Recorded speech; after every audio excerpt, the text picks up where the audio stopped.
Hello friend, Python programming के course के playlist में आज की वीडियो में हम डिस्कस करने वाले हैं फ्लोट रिप्रेजेंटेशन इन पाइथन कि पाइथन के अंदर फ्लोट रिप्रेजेंटेशन क्या होता है। सो वीडियो को लास्ट तक जरूर देखिएगा। और हाँ, अगर आप इस पीडीएफ को डाउनलोड करना चाहते हैं तो डिस्क्रिप्शन में लिंक है, आप वहां से जाके डाउनलोड कर सकते हैं।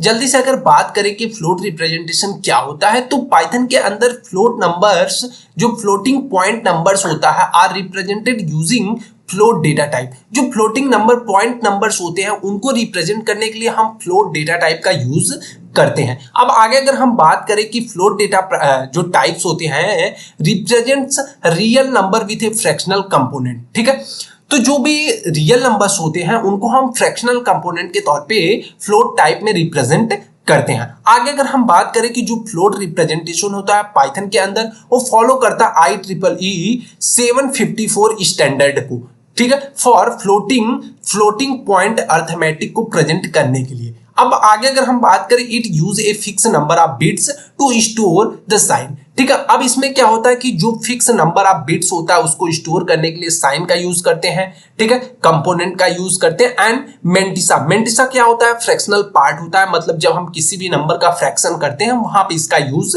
किया जाता है। अब द फ्लोटिंग पॉइंट नंबर, जो भी फ्लोटिंग पॉइंट नंबर होता है उसके अंदर। अब आगे अगर हम बात कर लेते हैं कुछ एग्जांपल के तौर पे कि किस तरह से हम फ्लोटिंग पॉइंट रिप्रेजेंटेशन करते हैं, जो भी फ्लोट नंबर होता है उसको किस तरह से रिप्रेजेंट करते हैं। यहाँ पे कह रहा है कि सिंटेक्स, जो भी फ्लोट्स होता है वो रिटर्न होते हैं यूजिंग डेसिमल नोटेशन के अंदर। ठीक है, हम जानते हैं कि जो भी फ्लोटिंग पॉइंट होती है उसको डेसिमल नोटेशन में हम राइट करते हैं and with A decimal point के साथ। ठीक है, आगे अगर हम बात कर लें, जो भी इंक्लूडेड होता है एक्सपोनेंट नोटेशन होते हैं उसके लिए हम ई लेटर का यूज करते हैं। ई लेटर क्या शो करता है कि जो भी एक्सपोनेंट यानी 10 के पावर को शो करने का काम करता है। जैसे यहाँ पे एग्जांपल के तौर पे अगर हम बात करें, x की वैल्यू क्या हमने मान लिया कि 3.14 है। ठीक है, एक तरह का फ्लोट पॉइंट है, ठीक है, फ्लोट नंबर है। और y की वैल्यू हमने क्या लिया है कि 2.5 e के पावर e-3। तो इसका मतलब हुआ क्या कि जो है 2.5 हो गया, उसके बाद इनटू, ठीक है, जो e है, e क्या दिखाता है? 10 के पावर को शो करता है। 10 हो गया, उसके बाद -3 है, तो यहाँ पे क्या होगा? 10 के पावर -3 इस चीज को शो करते हैं। तो एक्चुअल जो नंबर है ए होना है। ठीक है, ए वाला होगा। ठीक है, यहाँ पे हमने ए लिखा क्योंकि ये एक्सपोनेंट को प्रोवाइड करने का काम करता है। आगे हम बात करते हैं कि फ्लोट पॉइंट प्रिसीजन के बारे में। ठीक है, फ्लोटिंग पॉइंट प्रिसीजन क्या होता है? तो फ्लोटिंग पॉइंट नंबर के बारे में अगर बात करें कि floating point number have the limited precision. Precision क्या करता है? Due to the finite numbers of the bit using the representative. जैसे क्या होता है कि पॉइंट्स के बाद कितने नंबर तक जाता है। ठीक है, पॉइंट हमने लगा दिया, उसके बाद कितने नंबर्स को रिप्रेजेंट करता है। As the result some number can not be represented exactly. ठीक है, कुछ नंबर क्या होते हैं? एग्जैक्टली मतलब कि एक्यूरेट प्रिंट नहीं होते हैं। ठीक है, राउंड अप करना पड़ता है उसको। ठीक है, जैसे अगर हम बात कर ले, यहाँ पे अगर हमने एग्जांपल के तौर पे लिया कि x की वैल्यू क्या ले लिया? 0.1 हो गया, 0.1 एंड 0.2। ठीक है, x इज इक्वल टू, अब प्रिंट हमने x किया तो अब हमारे पास रिजल्ट क्या आ रहा है कि 0.300000 यहाँ पे आगे 4। ठीक है, तो एक तरह का नॉट एग्जैक्टली, यहाँ पे exactly direct value 0.3 accurate value नहीं प्रिंट किया है। तो यही क्या है कि फ्लोटिंग पॉइंट प्रिसीजन होता है। ठीक है, आगे हम बात करते हैं कि जो भी फ्लोटिंग पॉइंट अर्थमेटिक होता है इसके बारे में देख लेते हैं। जो फ्लोटिंग पॉइंट अर्थमेटिक होता है पाइथन के अंदर फॉलो करता है IEEE स्टैंडर्ड 754 को। ठीक है, 754 को फॉलो करता है जो फ्लोटिंग पॉइंट अर्थमेटिक रिप्रेजेंटेशन होता है। ठीक है, IEEE 754 को फॉलो करता है। अब आगे अगर हम बात कर लेते हैं, it include operation such as addition, subtraction, multiplication. ठीक है, अर्थमेटिक के अंदर हम जानते हैं कि जितने भी मैथमेटिकल ऑपरेशंस होंगे उनको हम परफॉर्म करेंगे। अब कह रहा है कि यहाँ पे ड्यू टू लिमिटेड प्रिसीजन। ठीक है, यहाँ पे क्या होता है? लिमिटेड प्रिसीजन होता है। They can be unexpected results. यहाँ पे अनएक्सपेक्टेड रिजल्ट्स आते हैं। जैसे यहाँ पे देखें कि अगर x की वैल्यू क्या है? 0.1 है, y की वैल्यू 0.2। देखो, अगर 0.1 प्लस, ठीक है, 0.2 को हम ऐड करते हैं तो रिजल्ट हमारे पास 0.3 आएगा। और z की वैल्यू ऑलरेडी 0.3 है, तो अब हम यहाँ पे प्रिंट कर दिए x plus y is equal to कितना कर दिया?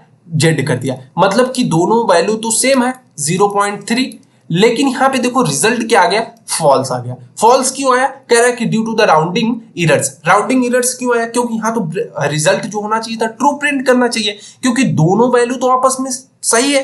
ठीक है भाई, 0.3 और 0.3, सो दोनों क्या है कि इक्वल है, लेकिन यहाँ पे फॉल्स है। फॉल्स क्यों आया? क्योंकि राउंडिंग वैल्यू जो अभी हमने 0+1 और 0.2 को जो हमने ऐड किया है, इसकी वैल्यू क्या होगी? डायरेक्ट 0.3 नहीं होगी, उसके बाद 0.0000004 तक आएगी।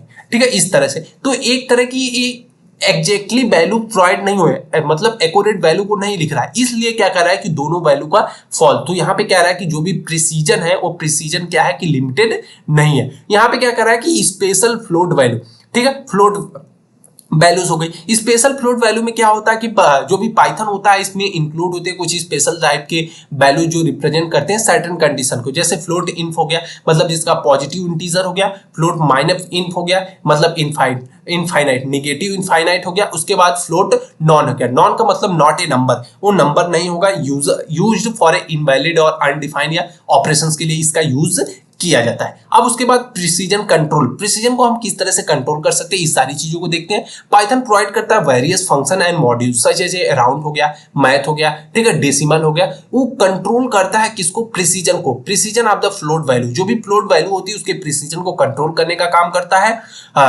ठीक है, कंट्रोल करने का काम करता है। और क्या करता है? जो भी फ्लोट वैल्यू होती है उसको परफॉर्म करता है more precise calculation when needed. More calculation मतलब मोर प्रिसाइज वैल्यू को प्रिंट करने का काम करता है। जैसे यहाँ पे क्या x की वैल्यू हमने ले लिया 0.1, 0.2 हो गया, ठीक है, प्लस हो गया बीच में, ठीक है। उसके बाद राउंडेड x लगाया, राउंडेड x नाम का फंक्शन हमने बनाया, ठीक है। अब यहाँ यह वेरिएबल है, ठीक है, राउंडेड x नाम का वेरिएबल बनाया, इसमें राउंड किया x और 2। x2 का मतलब क्या होता है कि 2 नंबर तक जाना चाहिए डेसिमल के साथ, ठीक है, डेसिमल के साथ 2 फेज तक होना चाहिए, 2 प्लेस तक।